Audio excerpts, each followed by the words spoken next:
Welcome to Prompt Brand Innovation, a podcast about marketing and innovation in the age of ChatGPT.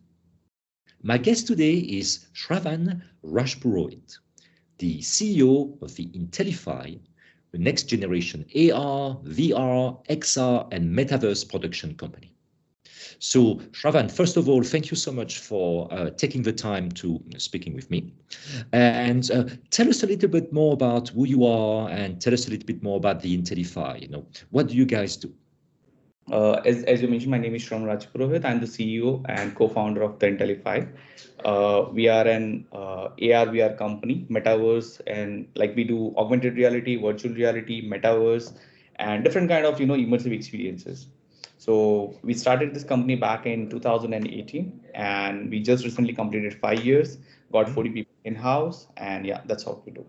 Wow, so it's been a fast growth actually for Yeah. you guys. Yeah. And you're working very much internationally, I understood. Yeah, right. Okay, so you have clients. Where are most of your clients located? So 60 to 70% our clients are based out in US, and Right. rest 30 to 35% are based in India, Europe, Asian region, so different part of that. But maximum is US. When any sort of new trends comes into the market, it's always the US who picked it up and take it to the another level. So that's why when we started this, obviously the initial inquiries which started coming to us was from the US itself. So that's how we kept our focus to US. So you were one of the early companies actually offering such services. For sure. I mean, there was a lot of backlashes. Like, people used to come to us and say, why you're starting this particular company? Who is going to take AR? AR is not going to survive. I mean, a lot of things happen. Even people around me also said that, hey, you should do the native mobile app development and web development because that is going to be the scope. But still, me and my co-founders were pretty sure that, hey, let's take a fight on this. Let's see how it goes. At least we should give at least a 2 years to this, right? And then we'll decide whether this is going to work out or not. But luckily, it worked out, and here we are with 5 years of experience and with 40 people in house. We talked about your customers being mostly in the US because that's where the trend started, and therefore they are the most likely to understand it before anyone else. Can you give us some examples of type of projects you do? So who are the customers? Why do they use your service? And what do they do? What do you provide? What kind of results they get? Just, one or two examples to bring that to life. Sure.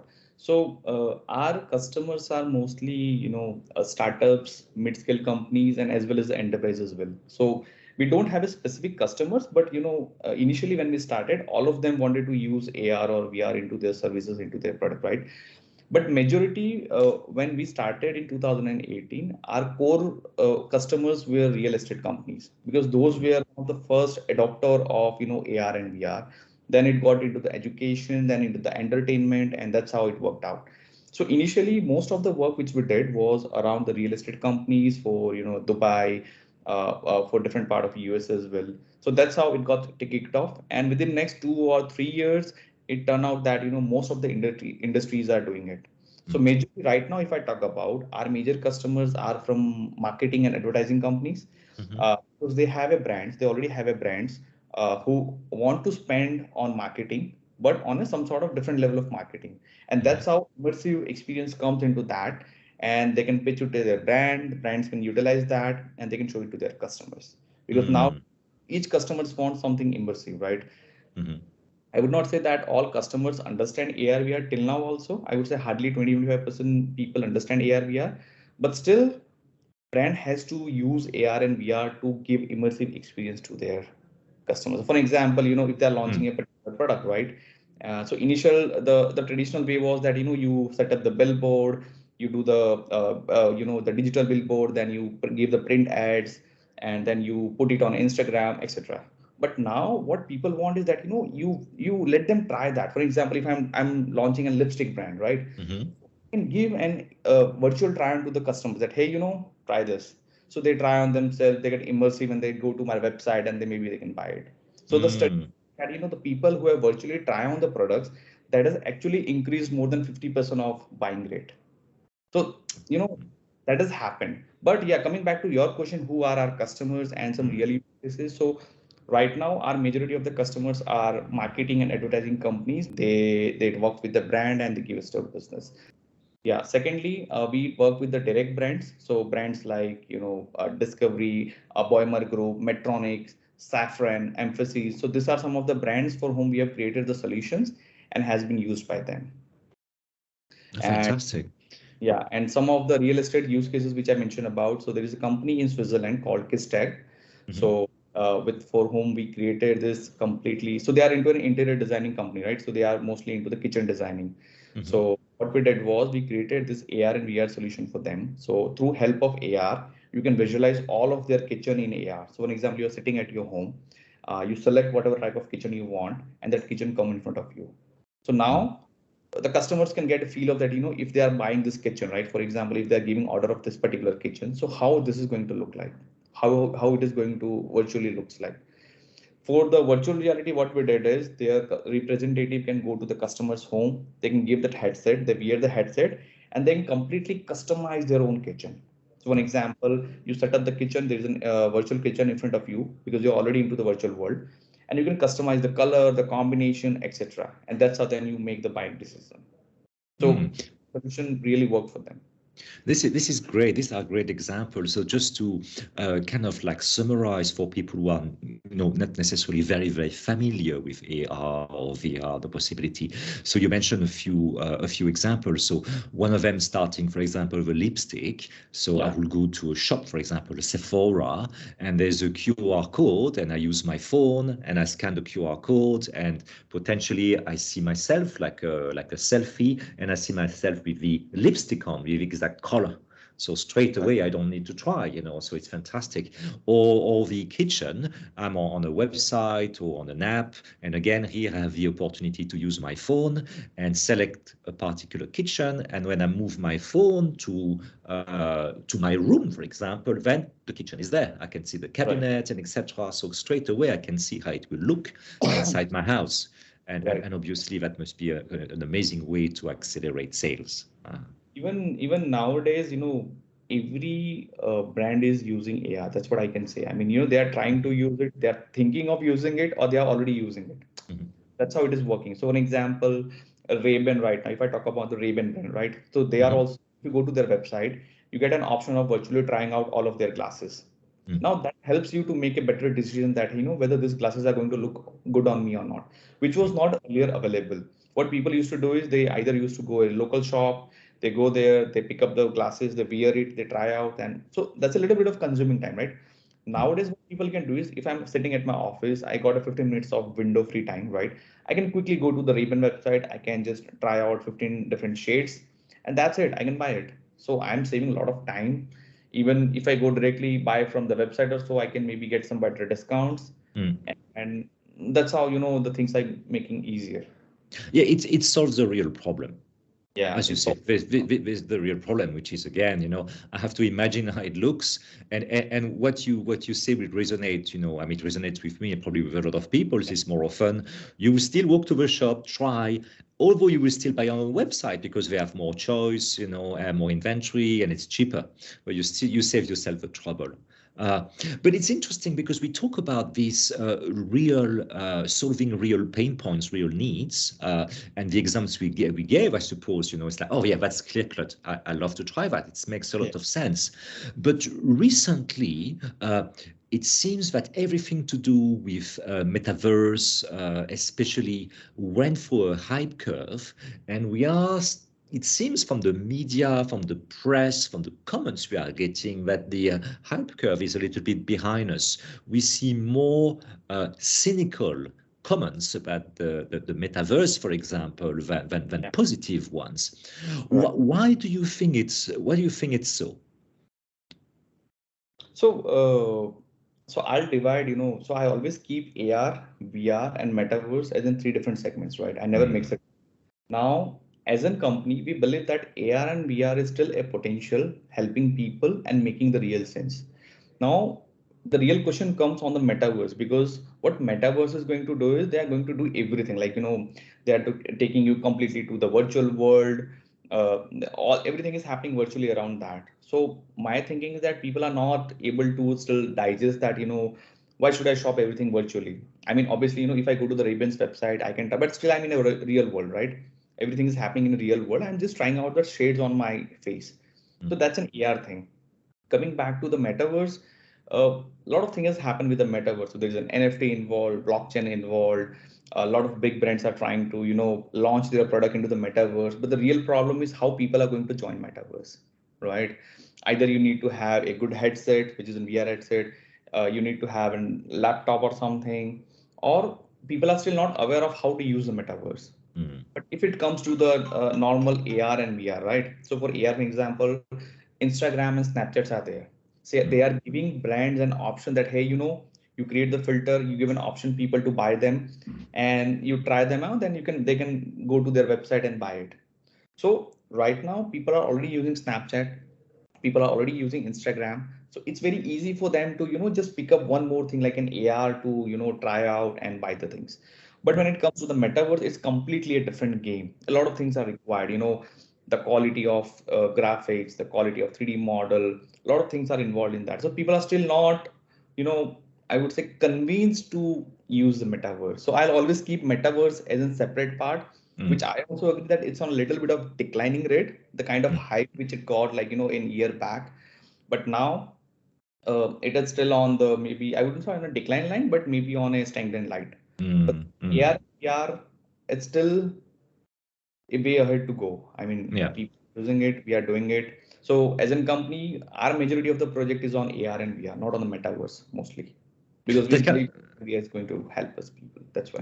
that kind of makes sense because in essence, again, we talk about augmented reality. So you're making the real world, which we know how to use, you're making the real world better as And opposed to just one more you. point, Yeah. why people are not able to, so obviously everybody did metaverse, right? All brands Yeah. try to get into the metaverse, but now why they are not getting back into the metaverse? Because the real ROI, they are not able to get the real ROI out of that, right? For example, everybody has an objective behind doing something, some sort of marketing thing, right? For example, if I do something on metaverse, I have an objective that, hey, I want to have 10,000 people on the metaverse. When 10,000 people come on metaverse, they should do this much amount of thing. They should go to my website this amount of time. That's a real objective that people have when they do any sort of marketing or advertising thing, right? But that kind of ROI has not been gained by the brands. That's why they are not able to, do the retention and all those stuff. But if it comes to the AR and VR, it's very easy. I mean, Amazon, the big brand like, Walmart. The Walmart recently bought a company in India called Flipkart. So Flipkart is one of the biggest brand, if you must be aware of that, right? So Amazon and Flipkart are giving you an option to try out furniture, electronics, I mean, all the e-commerce products at your home. Why they are doing it? Because they are seeing the real value in that. They are seeing that people are using it, people are loving it, and it is also helping them to reduce the return rates, which was one of the biggest point for the e-commerce companies. Yeah, it makes complete sense. It makes I think you are very right in separating metaverse from other applications of immersive, like VR, AR, and even on metaverse. For example, I personally saw a lot of use case and a lot of success stories in business to business, for example, like learning and development through Yeah. digital twins. See, for example. Oil companies that spend millions flying engineers from all over the world to oil rigs, to learn how to troubleshoot stuff. And instead, they invest in creating a digital twin in the metaverse and train Yeah. people remotely. So the ROI, the cost savings are basically enormous. It's very clear-cut business case.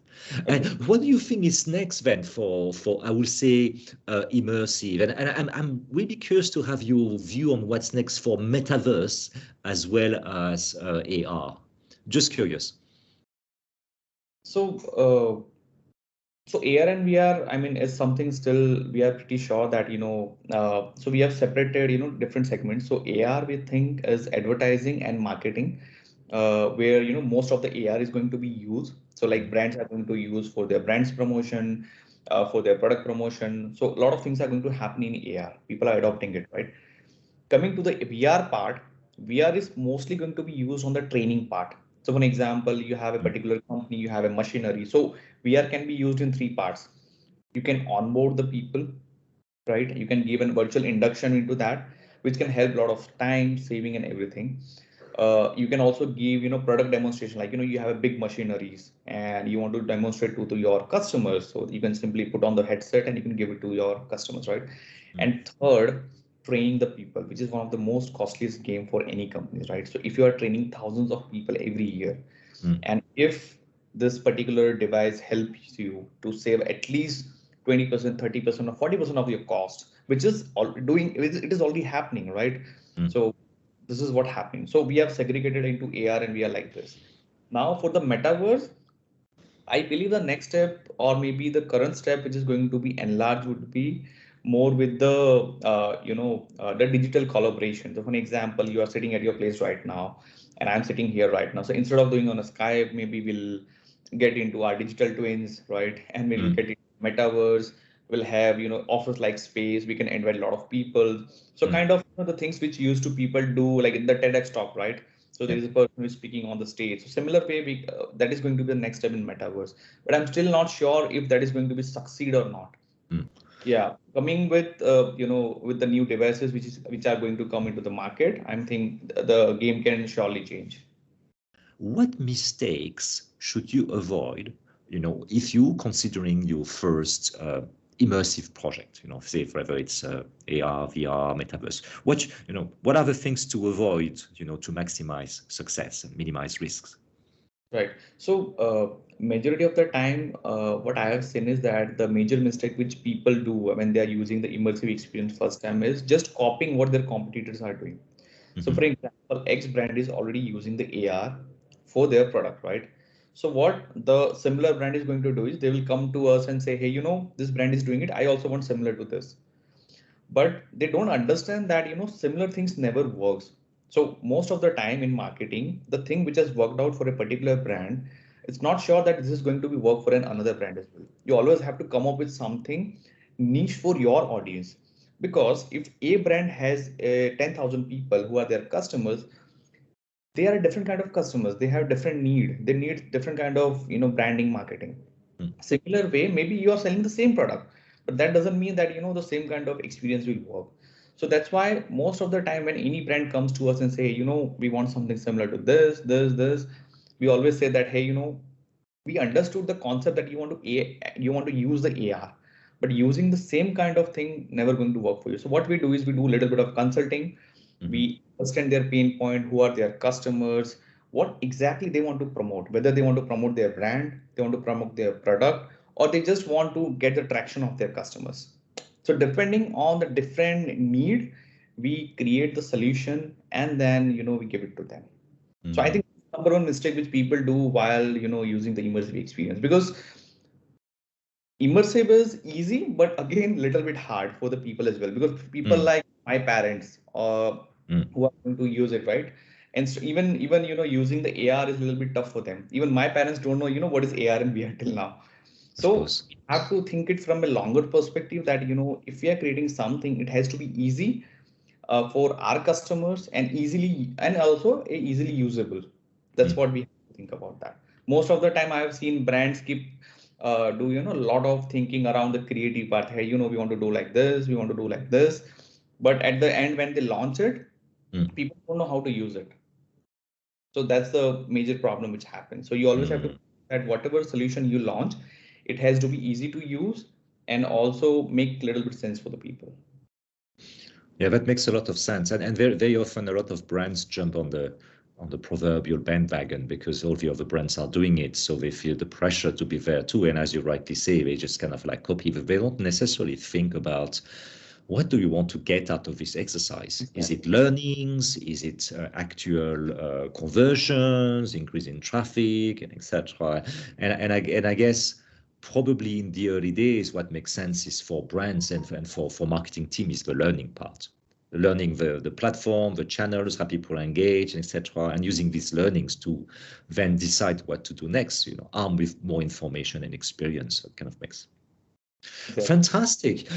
This was very, very instructional and inspirational as well. And I can myself, my mind is kind of like buzzing with a lot of ideas for applications of AR and say, oh my God, we could use this for that and for that. Or that is actually really, really exciting. So I will say thank you again. Thank you so much for taking the time to speaking to our podcast, and wish you the very, very best for your trip, because I know you're doing a lot of conferences across the world at the moment to talk about Immersive. So I hope to see you again soon, and maybe again on our podcast with Thank some you great case for studies. having me here. Yeah, thank you so much for having me here. It was really a pleasure talking to you.